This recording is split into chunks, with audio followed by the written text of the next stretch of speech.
Hey there, cats and kitties. I am the Blues Man, Johnny Blues, and with this particular video, I'd like to discuss my thoughts on episode 3 of the anime series Arpeggio of Blue Steel, Ars Nova. Now, this particular episode picks up with the I-401 making their return home to Yokosuka after 2 whole years. And it's not really a welcome home, per se, as essentially after they're sort of, restocking their ship and everything like that, they come under sort of hold by the army. The armed forces come in and hold guns to their heads and say, you're all invited for dinner.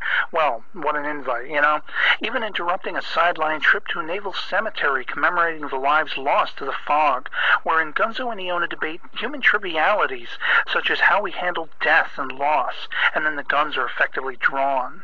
They're brought before a man named Kita Ryoken, who seeks the I-401's return to the government as he finds Iona untrustworthy as a former Fleet of Fog ship. Yet it is the Navy itself Gunzo suggests should be the one untrusted, having failed in their engagements with the Fog for several years.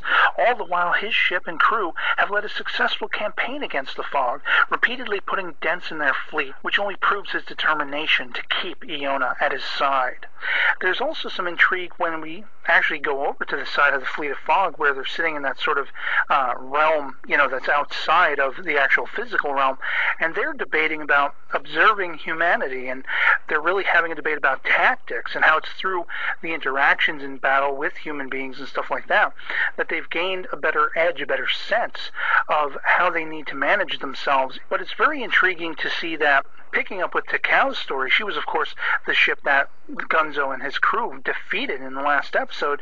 She has decided to leave the Fleet of Fog, and she wants a captain, and even is fantasizing salaciously about having one, most notably Gunzo, and she's actually going to go somewhere she believes that he'll return to keep wait for him. So it's really going to be interesting to see that conflict unfold, whether she's going to become an allied ship, or if she's going to come into some sort of, battle tactics between her and Iona, because of course Iona's probably going to look at Gunzo as her end-all be-all, and if this ship is as well, who knows what's going to happen. But of course she's not going to be working strictly for the Fleet of Fog, but they still want to keep an eye on her, so it's very intriguing to see how this is all going to play out.